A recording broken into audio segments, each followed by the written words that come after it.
Ben Hogan wanted 3 trail arms, 3 right arms. My trail arm is on top of my lead arm, and I can put some leverage down into this inert arm. The lead arm's a swinger, the trail arm is a pusher. The club's weight sits in the cradle of that index finger and has nothing to do with the fulcrum of the thumb. It's not a turn situation, it's just vertical and bent back. You can see when I flex my wrist from a flat condition to a bent condition, it makes a muscle pop in my forearm. If you walk down the tour range, you're going to see a bunch of lovely grips, by and large. There's a couple of funky ones out there, but by and large, you're going to see some hands that go on the club pretty peacefully. I'd say pretty neutral. If anything, that lead wrist might be a fraction strong, it might be a fraction weak. Most of the students that come to the Golf Academy tend to have the left hand on too weak, meaning that when they look down, the majority of their wrist is to the left of the top of the grip. Well, I'm not saying turn your hand to where the logo on the glove faces the camera. I just want you to feel like you can bend your lead wrist back a little bit so that wrist can get on top of the grip. That is an address condition. That when your club lags into impact, now the wrist is in a great spot to support impact. But that's not necessarily the main gist of this tip about leverage. What I want you to understand is how the trail hand plays a huge role in this. We get a lot of folks that come to the golf school and they take their trail hand and they put it really under the grip in this manner. We call this holding the taco, like they're going to eat a taco at a taco shop. The right hand is really underneath the grip, and maybe that's from learning how to do the interlock grip going webbing to webbing, because we see that a lot here. But when you put your hands on it, we want you to feel the reason why you want to get your hands on is to get this leverage condition. And you can see if I walk up close to the camera, now my trail arm is on top of my left or my lead arm, and I can put some leverage down into this inert arm. The lead arm's a swinger, the trail arm is a pusher. This is pushing. If I have my hand underneath in this super strong underneath taco hold, I like to call it, and then I really don't have a place to have leverage onto my lead arm. So for those of you learning how to put your hands on, or maybe for those of you that have played a while and just want to put your hands on a little bit better, go ahead and set up to the golf ball. And I love the golfer's toolbox right here, because with the golfer's toolbox, it's easy for me to see where my target line is and where my ball location's at. So in this condition right here, I've got the club leveraged. I've got my hand on top of this lead arm, and I can have some push down with my trail arm. Ben Hogan wanted 3 trail arms, 3 right arms, so he could better push that inert swinging arm down through impact. So again, we've got this trail arm on top of the lead thumb a little bit, and then if I just kind of get my fingers on there, there's my comfortable hand, there's my comfortable grip. Built with leverage and impact in mind. I don't want you to necessarily be comfortable at address initially. Getting your grip on properly may not be comfortable initially, but when you get enough reps in and you start to see some great results and you can understand some of these components and you hit some good shots, that's really comfortable. So I've got my trail arm on top of my lead arm, and you can go ahead and build your grip from here if you want to really feel that relationship of that leverage condition.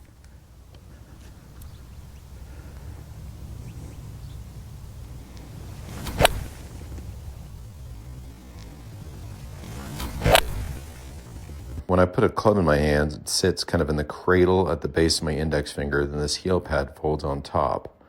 So when I put the face in view and you look down, you can see how I have a bent back hand, but my wristwatch is still pointed to my left.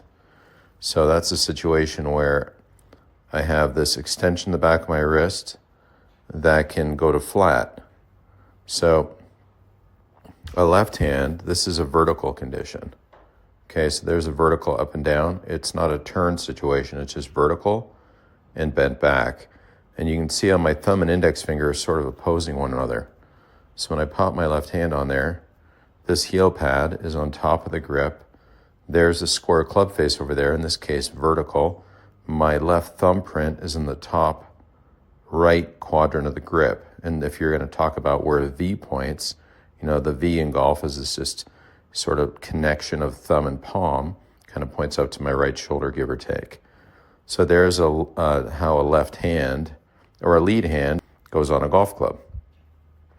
Now a trail hand, here's what I want you to look at. Here's a fist. There's an index finger that's an extension, and even mild hyperextension of the back of a palm. So I'll do that a couple times. Like there's an index finger that's an extension of the back of my hand and a mild hyperextension. And then when I put my hands on here, if you look at my fingers or what part of my hand's closest to the club head down there, you could say it's my index finger, not my thumb. So now when I kind of toggle back and forth here, you see what's happening. Now I'm a fan of overlapping, not interlocking, because interlocking, people always go too far connecting their hands together, and then it doesn't really leave them a place to really put their thumb because they get it too far in the palm. Like this is too far in the palm. There's a grip that is in the fingers of the right hand, which allows that palm to kind of fold onto the thumb. And you see the valley of my right hand kind of between the thumb pad and my heel pad, how that folds and covers. So I'm a fan of an overlap grip, and then that thumb rests on the target side of the grip. The club's weight sits in the cradle of that index finger and has nothing to do with the fulcrum of the thumb. It sits into that crook. So here's the grip at my address position. Ball location left center for an iron strike. Okay, handle of the club is pretty even with that skinny red stick relative to the barber pole. You know, in a backswing, you're gonna, this thing's gonna work back up and in kind of a circular manner. It's a little dizzy for me looking at this through my phone. But, when you change direction, what happens is the trail wrist bends back, and what was bent, the lead wrist was bent at address, starts to flatten and flex back. And so now I'm in an impact position. Sorry, that's such a weird view for you, but I think you're trying to give you the look of what it's like to build a nice grip and where a thumb rests. Doesn't sit on top, and nor does enough pressure here. Because when you change direction, the weight of the club captures in the crook of that index finger rather than sits on that thumb. So you can see when I flex my wrist from a flat condition to a bent condition, it makes a muscle pop in my forearm. Okay. Well, that condition at address, if you're totally relaxed and that muscle right there isn't flexed, your wrist is therefore flat. Now, I guess you could really tense up your arm in a flat condition, but it wouldn't make much sense. Good players, when they grip the golf club, the back of their lead hand is generally cupped backward a little bit. Now, I didn't say turned. This would be a turned condition to where you could see the face of my watch. The face of my watch is pointing at the target, but when I cup my left wrist at address, what naturally happens to the muscle in my forearm? It tenses up a little bit. It's not necessarily comfortable to do this at first. So when I put my good hands on a club, I've got a little bit of tension in that forearm right there. There is a flexed back of my left hand, or I should say cupped back of my left hand. That is an address position. Now when I take my trail hand, my right hand, and I put it on the grip, that is flat, and that is relatively comfortable. So I've got one condition that may be uncomfortable. It's not uncomfortable to me now because I've done thousands and thousands of reps. And I've got my hands in a condition that once the golf club lags, in other words, once that club head resists changing direction and I deliver it to impact, now my hands are in a very, very solid impact alignment to deliver a square club face, a shallow angle of attack with some forward lean for a nice powerful strike. What I want you to do is consider this. Turn the face 15 degrees to the left, and then put your comfortable grip on it, and then turn the face square. Because that condition right there is like a lot of players that play on tour. Zach Johnson comes to mind, who's got a very, very strong looking lead hand. And when I say strong, again, I don't mean turned. I just mean a lot of cup, a lot of bend back in that lead hand. And then once the lagging condition of the swing puts weight into the wrists, you get this condition flattening out. Now, if you come to the golf club and you just put your hands on casually, restfully, there's a really good chance that you're not going to get your lead wrist in the correct position to strike your best shots. I want you to flex your lead wrist back and see what it does to that forearm, and then turn it vertical. In other words, that's a bent lead wrist in a vertical condition, and then go ahead and make your golf grip. That's going to put you in a condition, in a position at address that really, really mimics how the best players do it. This is my favorite, The 5 Lessons of Modern Fundamentals of Golf. There's so much to learn in this book. It's a great book. There's some things I think in here that you might want to avoid, frankly, but there's a lot of amazing nuggets. Way, way, way more great stuff than casual things and cautious things to be weary of. Most notably, I love how he devotes this chapter on the grip. Like chapter 1 starts off with a grip, and you can see, this is the engine of the golf swing. Can you get your hands on effectively? And I want to share some of the stuff today about the grip, and some of these amazing Anthony Ravielli drawings about how Mr. Hogan carefully put his hands on the club. Because I'll tell you what, everybody thinks they grip it nicely, but I'm going to tell you, 8 out of 10 people that come see me at the golf school, they've got something wrong with their grip that keeps them from playing their best golf. And you are one of them out there. I guarantee I'm talking to 80% of you right now. So let's really pay attention to this tip, pick up these little teeny nuances, and you're going to strike golf shots better because you're going to have more effective control of the golf club. We're talking about the grip of the fabulous Ben Hogan, the best tournament ball striker, bar none. Now, when we talk about the grip, okay, and as it's illustrated in his wonderful book in chapter 1, he takes a lot of great care to show a few things to people, and I want to go over those. At the golf school, we call it the hook in the heel, meaning that we're going to hook the index finger of the lead hand, in my case, my left hand, and then we're going to take the heel pad. If you run your finger down your thumb to the end of your hand right there, that's the heel pad. And if you can do this properly, Mr. Hogan shows that he can pick up a golf club, no problem, in this condition right here. So that really illustrates how the heel pad goes on top of the grip. Now people always say, hey Martin, is it two knuckles? Is it 3 knuckles? How do you know how much to turn your lead hand on the grip?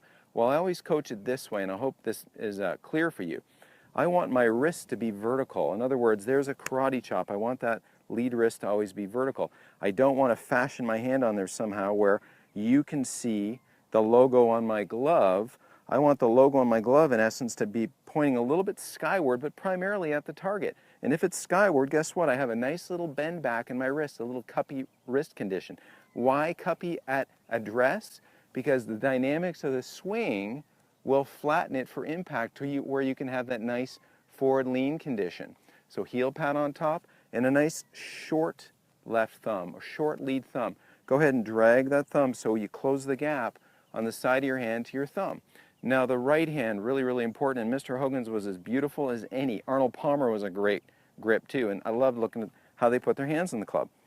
Now whether you 10-finger it, interlock it, overlap, doesn't matter. But I'm going to say one thing. You overlappers, if you were taught to go webbing to, or I'm sorry, you interlockers, if you were taught to go webbing to webbing, there's a good chance that you can't get your right hand on properly. You can't get the club in the fingers like Mr. Hogan illustrates in chapter 1 of his book. If you go, and try this at home, if you go webbing to webbing, you're going to feel like you have to put the club too much in the palm of your trail hand. So let's be very mindful that an interlock grip is really just mid-finger to mid-finger, and that will allow you to get the grip primarily in the fingers so that the lifeline of your trail hand can fold nicely onto that lead thumb of yours. And don't be afraid of having a little bit of trigger finger there. What I'm saying is you can see the grip through there between my middle finger and my index finger. That's trigger finger. That'll help you have a little bit more control of that golf club, because when it swings to the top, we want that club to bench, to seat on that base knuckle of the right index finger. You don't need a right thumb to play golf. If the grip's on properly and you go to the top, that club is going to rest on that knuckle. If it's flopping around in the, between your thumb and hand, you're going to have a hard time controlling that golf club. So get that hook and heel. Let's get that short thumb, that left thumb on the top right quadrant. When you do that, really doesn't matter if you want to go 10-finger interlock or overlap. And when we get our right hand on nicely, and believe me, this takes practice, you guys and gals out there, don't shortchange yourself on taking time to build a correct grip. This is what most people like to do when they put their hand on the golf club. They put it under the thumb pad instead of under the heel pad. So it's really nice when you hold the golf club perpendicular to your forearm and then put the handle across your hand. You can really get those last 3 fingers perpendicular to the grip, or almost perpendicular. That's a great left hand hold. And you also want to get that left thumb not on top of the grip, so there's the club face right there. You want that left thumb to be on the top right quadrant of the grip, not completely off to the side over here and not completely on top, the top right quadrant, because we want to have some ability to have some force behind the shaft just a little bit as that shaft seeks to go in alignment and then go up into a finish. When I'm in my schools and somebody's left hand hold isn't effective, I'll often take a Sharpie and I'll find what we call the snuff box right on a vertical left hand. There's your vertical left hand, and I'll put a little circle right there because I want that spot right there to be on top of the grip. So there's that spot on top of the grip. That allows for effective hinging and unhinging as long as the club is under the heel pad, like I showed you in the close-up, and those last 3 fingers are perpendicular to the grip, 90 degrees to the grip. Some of the RG fans out there said, you know, you'd like me to explain how the hands work in the golf swing. Well, here's my little bit for you. You know, so at address, there's an address hand location. The left wrist is bent, the right wrist is flat, which leads to the question, well, Martin, why don't we just set up an impact? I'll tell you why we don't set up an impact. Impact is really here. This is impact. My arms are in impact. And you're saying, well, Martin, you're a ways away from the golf ball. I know I am, because to take the arms from here to impact requires rotation and secondary axis tilt, which is so my arms are pinned against my body, and now I'm rotating into impact. Now my arms aren't moving, people. My body is helping me move my arms into an effective impact position. So that's why it's not necessarily the best to start at impact, because you're not going to arrive back at impact unless you know that the body has participation to take your arms to the correct place to hit your best golf shots. So here's a front-on view. I've got the snuff box, this blue dot on top. I've got the last 3 fingers of my left hand perpendicular to the grip. And then the question again, why don't I just start at impact? Because at impact, if I was to fake this and just say, okay, I'm going to start here, there's no pressure from my arms to my body. So this is false. What happens in an effective golf swing, when we address and we get over top of the golf ball, our arms hang from our shoulders comfortably. Okay? We make our backswing, guess what happens? Our arms compress against our body. I'm actually in an impact condition right now. So how do I get to the golf ball? My compressed arms stay on my body, and I let my hips, my tilts, deliver this golf club to effective position. Looks like this. Address, arms hanging comfortably from the shoulders, compress against the body,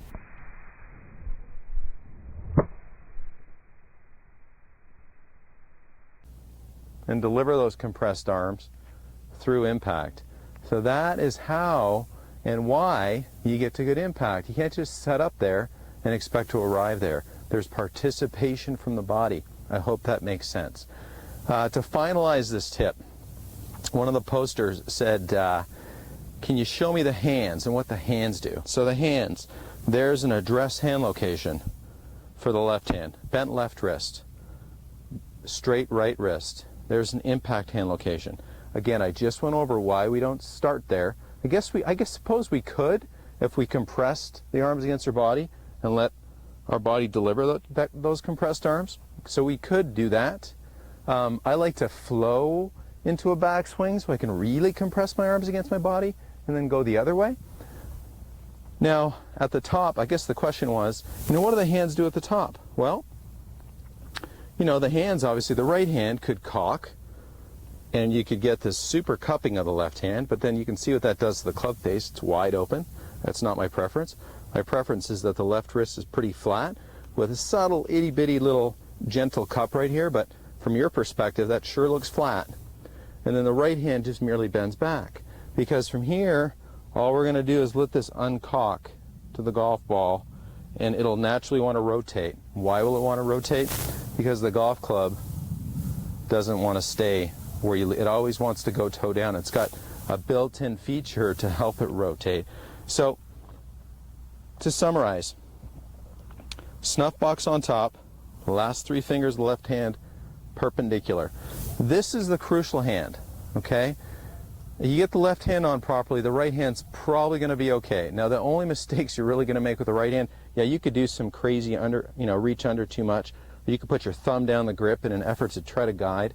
Again, the right thumb, we don't need a right thumb to play golf. You could surgically remove it, and at the top of the swing, that club gets to the top effectively. And what's it resting on? Not the thumb. It's resting on its fulcrum is the knuckle right here, the knuckle of the right hand. That's why I like to have a little bit of trigger finger in there, so that when it swings back, it rests on that base knuckle.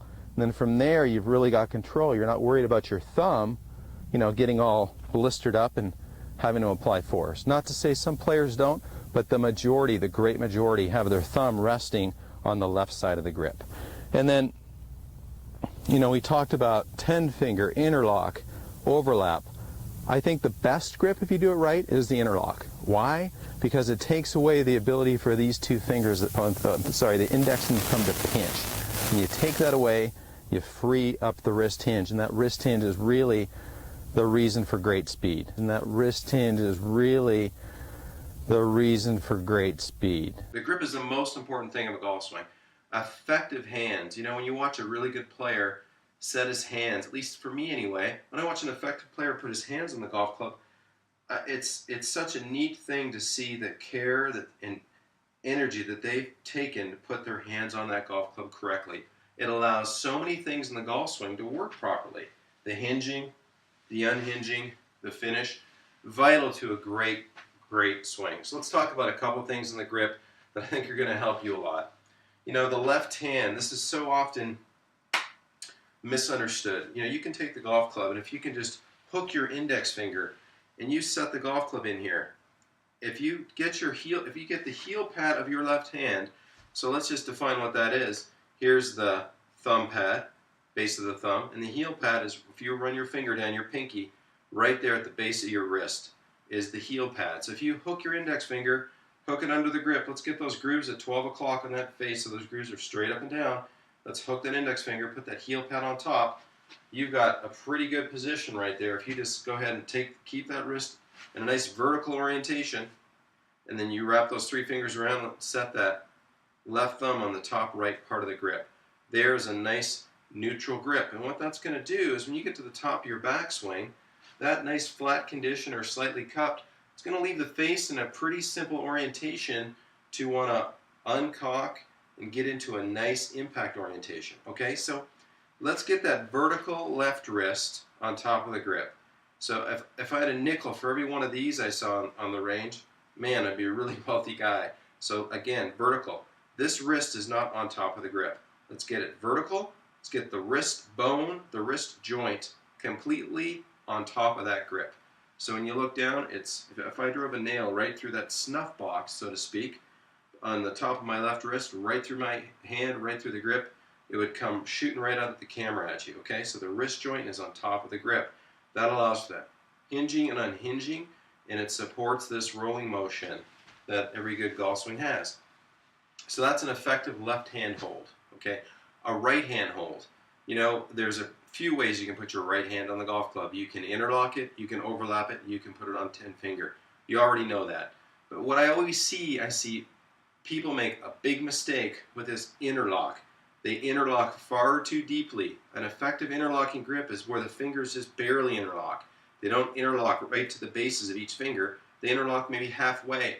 And an interlock grip is fantastic because when you interlock, you take away the ability for the left thumb and the index finger to really pinch and limit the freedom in that left wrist. So interlocking is fantastic because it supports mobility. It without thinking about it, you can have more freedom in your wrists. I don't personally interlock, but I think it's a great way to grip the golf club. Worked for Tiger, worked for Nicklaus, and many others. I like to overlap, and I think this is a grip that I teach the most because it's the easiest one to do well. So just taking that pinky finger and letting it wrap around the knuckle of that index finger is an effective way to put your hold on the club too. So the right hand orientation, how does that work? Well, we don't put the right hand across the shaft in a perpendicular fashion. We actually have it somewhat angled. If you take that index finger and almost point it down the shaft, that's the orientation of how we get our right hand on the golf club. And the right hand grip isn't more of a finger grip. It's such that if this was if I had a bow and arrow and this was a string, I would pull the string back by hooking the two fingers, middle fingers of my right hand, pull it back and then let it go. That's the sensation of how to get your right hand on the grip. It's like you hook them into a little U right there, and that's the sensation with a subtle orientation of aiming that index finger down the grip and wrap that underneath. A friend of mine, Brian Manzella, taught me that. It's a great way to teach the right hand hold. I learned a great thing from a gentleman named Craig Shankland at one of the early PGA teaching seminars. He used a yardstick. Now this isn't a yardstick, it's my kid's little hockey stick, but it's basically in the same shape obviously with a blade on the end. If you have the opportunity to get a yardstick or even a ruler, you're going to feel how hands pair. It's pretty easy to slap these on there and know if your left hand's underneath, your right hand's underneath, or if they're kind of paired up and parallel to one another. Most effective grips aim these V's. What you'll realize is when the thumb and hand come together, it forms kind of what we call a V. Aim these V's somewhere up between our chin and our right shoulder. So if we're going to set this club down here, these V's are going to be aiming up in this general direction, which with a square face, I like to say grooves at 12 o'clock straight up and down. So when you have this effective hold and your hands aren't on too weak or too strong, too weak makes you sort of want to flip the face shut because you're never going to deliver a square club face with a left wrist that's in a too weak a condition because it's too hard to do. And if the left hand's on too strong, we tend to block everything. We tend to have a chicken wing. There's a couple ways to have a chicken wing. One, too weak over the top chicken wing, too strong blocking chicken wing. So there's a couple different ways to have chicken wings. I like my chicken wings hot and with a cold beer at a bar, not on the golf course, okay? So let's get our hands paired up well so that we can make an effective golf swing. When I look down, there's one little trick I want to share with you. If you can pretend you've got the double guns right here and you're shooting the screen, go ahead and let your right fingers cock back a little bit. You can see I'm creating a little bit of a wrinkle in the back of my knuckles and my both index fingers. Cock those back. And then let's see if we can't get in a hitchhiker thumb position.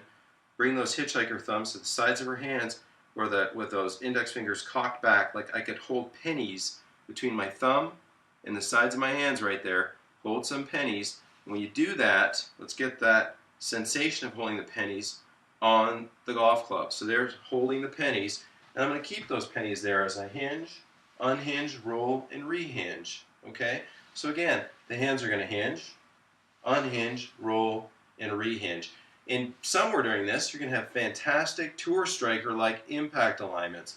Slightly forward-leaning shaft, downward strike, that's going to roll up into a nice finish.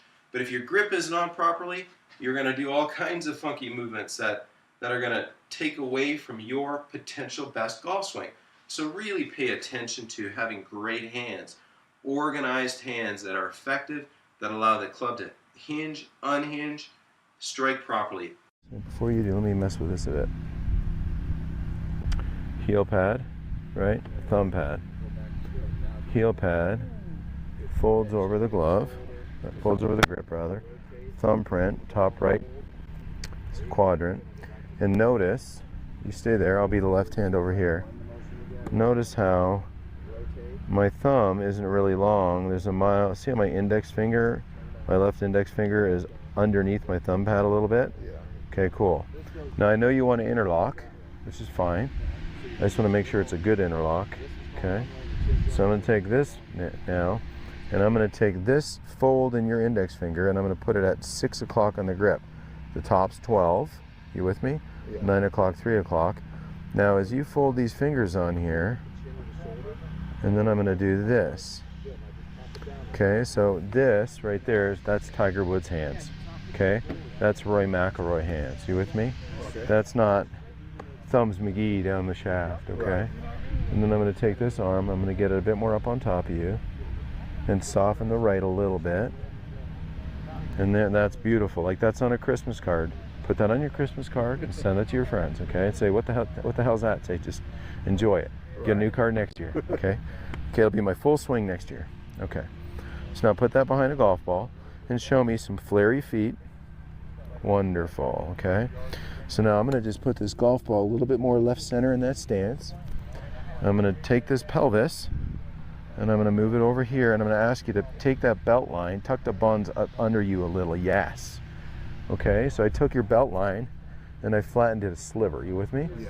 Now this club should never be resting here. It should always be in your hands like tap, tap, tap, tap. You with me? Never resting.